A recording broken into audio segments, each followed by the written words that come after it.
Hello and welcome back to another Epic 7 video where today we're just gonna resume our RTA climb. So you'll notice in the background that the music is, or not the music, just the game is muted. Well, multiple factors. I got interrupted while recording and frankly speaking the game's sound was too loud. I don't know, I really need to play on a laptop or a PC or something. But as far as phone goes, it's serving me well. Let's get into the gameplay. So, typical stuff, really. We begin with the ML Landy Light Aiden ban. Okay, Zahak, he's my man, but I think I'd rather play into Angel of Light rather than play into Light Aiden. And frankly speaking, even if my enemy picks Angel of Light, she will always be perma-banned. So my enemy first picks Conqueror Lilius in this game, and I do the typical Zeo Doom Bunny. Okay, you need to pick two units that counter the best unit in the game, Conqueror Lilius. And before you argue with me that Conqueror Lilius is not the most broken unit in the game, statistics don't lie. Most picked unit, second most pre-banned unit. Like, how can you be the most picked and the second most pre-banned? It doesn't make sense. And on top of that, you have a positive win rate of 52%, despite the fact that Smilegate constantly tried to power creep her by releasing counters, but what these counters actually do is they power creep everything that is below Celilius while failing to power creep Celilius. If anything, they make her stronger. Wow, I went on a tangent there. So, I see my enemy picks Karina, I pick Ambitious D1. Simple as. I also pick Lionheart because she's just a reliable DPS. I really don't like this meta, not gonna lie. Or, not this meta specifically, I just don't like picking a lot of ML5s because it feels like ML5 to win, you know, pay to win. And yeah, it's just, sometimes you have to play like this because let's imagine my enemy picked 4 Earth into my 4 Ice. It's just a GG well played. You know, ever since Hua Young was a thing, they changed it so that elemental advantage matters even more in RTA. That's why your ice unit can no longer kill Violet, because it does 30% reduced damage. And yeah, I don't know. I feel like all it's done is push the extremes, you know? Like, Chu can still kill this earth unit, but that's Chu, that's broken.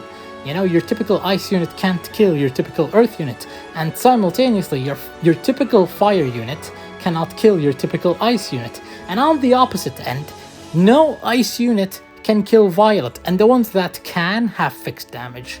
Sorry for going on a tangent, there's really nothing special going on in this game. And I mean, I guess the only thing special is I was going to S1 with Ambitious D1, and Wanderer's Potion Vial cleansed the silence on the Celilius, which I was really hoping Celilius would S1 to proc my Lionheart, but you know, that didn't happen, and he provoked my Ambitious D1. Here, I would have just S3'd. Here, I would have had Lionheart's S3, you know?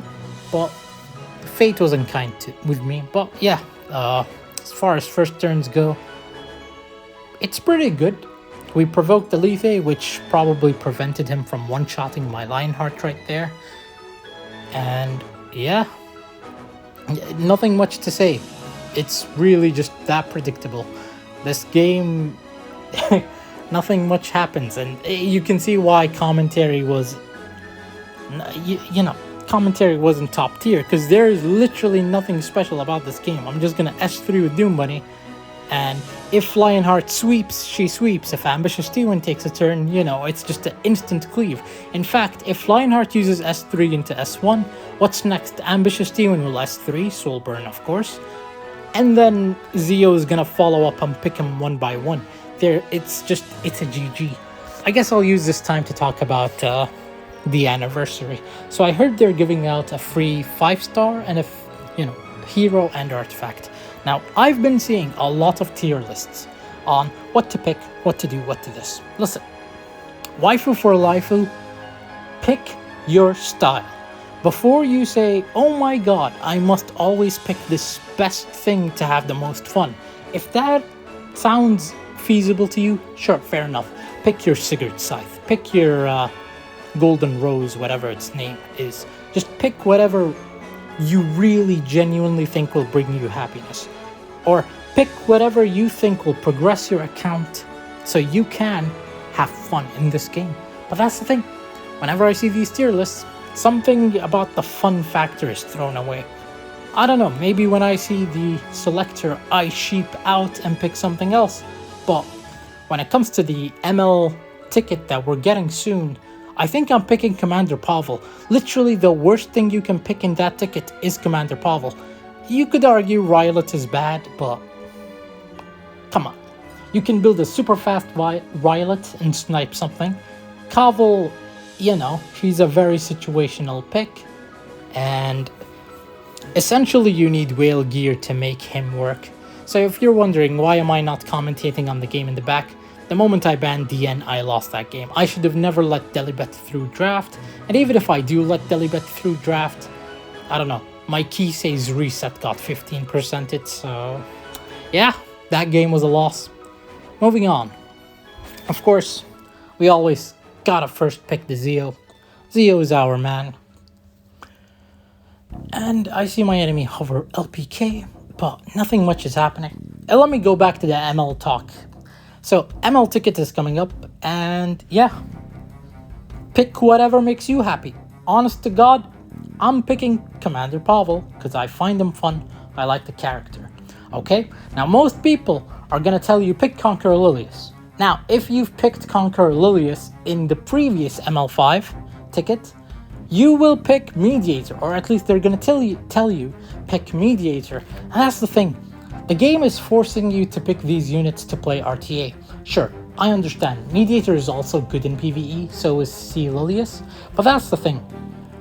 Smilegate isn't even trying to hide it anymore. These units are straight up the most broken units in the game that not having them means you're bad, okay? And every player needs a ticket to play these, okay? Suddenly, because Conqueror Lilius is available, or actually my bad. Let's go back to the first ML5 ticket. Most people picked one of two. Mediator, C. Lilius, or the third one is Apoc Ravi. And now, the ones that picked C. Lilius are gonna be a little salty, but you know, now they can at least pick Mediator. See, that's the thing, it's always these same three: Mediator, C. Lilius, Apoc Ravi. You see the problem? The moment you start following tier lists, it's all the same, okay? I'm using Fire Lidica in this match. Sure, I picked Ida Caesarea, who at some point were meta, probably still are meta, but that's the thing. You can literally pick anything and it'll work. So in my case, if I had whale gear, instead of using Zeo, I could use Wanderer Silk, which she does the same thing. See our pushback on S3 with a silence. And I don't know, it's frustrating that people are following tier lists to a fault. But, you know, let's stop that talk. You're here for the gameplay. As I said earlier, as soon as I see Angel of Light, she's just gonna get an insta-ban. So anyways, entering this match, I wasn't really, anxious of what's gonna happen. In fact, Zeo S3 is literally there just to strip the Roy barrier, okay? Silence is just an extra in this case. I could have pushed back the ML Bologna or pushed back the Mediator, but I didn't really feel like it. I was gonna soul burn my Lidica anyways, and why am I soul burning Lidica is because I want to soul burn Ida. I want to soul burn Pavel. So by doing this, we ensure that the ML Bologna isn't gonna do much in terms of damage, and even if she does counter, she's not gonna heal up. Look at that, everyone on his team took feasible damage because we stripped the escorts with Lidica. And going back to an earlier point where I said, oh, people will tell you to follow tier lists and all that stuff, Lidica isn't even on these lists because she's bad in their eyes. And yet, this victory is literally there just because of Lidica. You could argue, yes, there are better units that could have done the same thing, but better. But, you know, at the end of it, Lidica is the sole reason we killed the Bologna there. You know, it's the sole reason why she didn't heal up. It's the sole reason why everyone on my team isn't dead. In fact, she even prevented the ROL from stunning because ROL had decreased hit chance. We RNG'd our enemy. We won straight up just because of Lytica S2 Soulburn. And yeah, people have the audacity to tell you that she's not even worth building, and yeah, it just makes me disappointed. Listen, the only reason these tier lists are so good, quote unquote good, is because you choose to believe in them. They're the same as fiat currency. This currency has value only because you are forced to believe in it. There is literally no other reason I could think of, which it's a Epic 7 problem. The moment they introduced Mola, which, you know, it's been there from the very release of the game, the moment players found out that Mola is a time-restricted resource and that they can't freely skill up their units, they realized we need to min-max this. And that's the problem. The Lethe S2, for example, you have to max it. You can't go, oh, 3 Mola here, 3 Mola there. No, you have to, just to make it a 100% chance.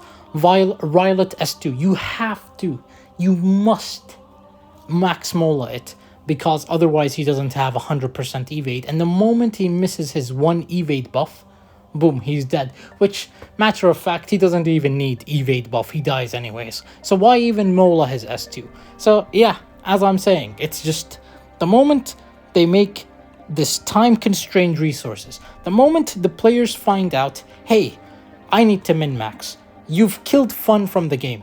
Why build a 4-star when everyone can just build a better 5-star who not only has better stats, but is more usable in every other content in the game? If you looked back at my previous video, Injury Landy, Fat-ass Landy, my bad, I had fun with her. I literally used Ice Rose in both matches. I'm using Fire Lytica here. I'm using uncommon units that, frankly speaking, have lost their place. And again, as I keep saying, for example, if they release a unit that is anti-non-attack skills, 2 power creep Celolius, they've power crept Rose pretty much. If they release a unit that is anti-barriers for Pyrrha, they have power crept, you know, DN or whatever AoE barrier unit is out there. And yeah, it's frustrating. But hey, you know, next video I'm probably not gonna upload a commentary video like I am right now. It's just, when I'm playing the game, I am taunting my enemy, or I'm letting you know what's on my mind. But frankly speaking, now that I know the outcomes of these battles, it's just, they're not that interesting. But yeah, these are my honest thoughts. If you have anything to say about them, leave it in the comments. Because frankly speaking, this community, I'm not gonna say it's bad, okay? All I'm saying is, when I look at Epic 7 creators, something's missing, okay? It's just, there's a drought. I've never seen a gacha game with such little content creators, and majority of them are, you know, RTA, which you could argue I'm doing RTA. But if you looked back at my older videos, there's literally skits, there's diving into the lore, there's multiple videos that I have tried in the past and they failed. Which, also, this match, tell me Fire Lytica isn't raining debuffs on him, okay? Look at that, Ambitious Steven, the one guy he's supposed to stun, he failed to stun. You gotta love him, Ambitious Steven. But yeah, it's a sweep anyways. Zio just cleaves through these defense broken units. Anyways, going back on my previous tangent, which is the drought in Epic 7 content. You'll see 10 videos with the same tier list. You'll see, yo, these artifacts S tier because they're good artifact. And then these artifacts are bad because Smilegate made them niche. Now on the opposite end, you have the tier lists that are, you know, unit tier lists. They're like, yo, build these 8 ML5s or this ML4 if you want to enter RTA, which your new player is not gonna have majority of these ML4. Your new player is not gonna just have Angel of Light ready. They're not gonna have Celolius ready. I mean, sure, now you can get Celolius, but you know, They're not gonna have a 260, 270 speed Lua ready right off the bat. They're not gonna have a 280 speed Ron, 280 speed Pyrrha. If anything, the higher you climb, the more gear diff it becomes. Again, I'm probably not gonna make this type of video again, because I have nothing to say about this game. My enemy right here, if he believed in his Spectre, he wouldn't surrender, you know? Because what's gonna happen is, he's gonna S1, he hits the skill nulls, which is why he does no damage. I push him back with Ludica, so that, you know, when Doom Bunny's turn comes, she CRs, and, you know, I can S2 then. You know, taking more turns that way. And my enemy surrenders. If I were him, I would have S1'd. If I crit, I win, you know? But let's not talk about our enemy. Let's talk about ourselves. I'm not gonna make this type of video again. It's just... it gets frustrating. I know I won majority of the matches here, lost one. But yeah, as I climbed, I remember my frustrations. It's that it's the same game. And whenever a new unit, like for example ML Landy, shakes up the meta, it's still the same problem, just worse. You know, I've complained, yo, this unit has evasion, built-in evasion, and nothing you, the player, can do about it. You know, ML Landy, or not ML Landy, Light Aiden, for example, if she dodges, that was literally out of your control. It's a 70%, you can't do anything about it.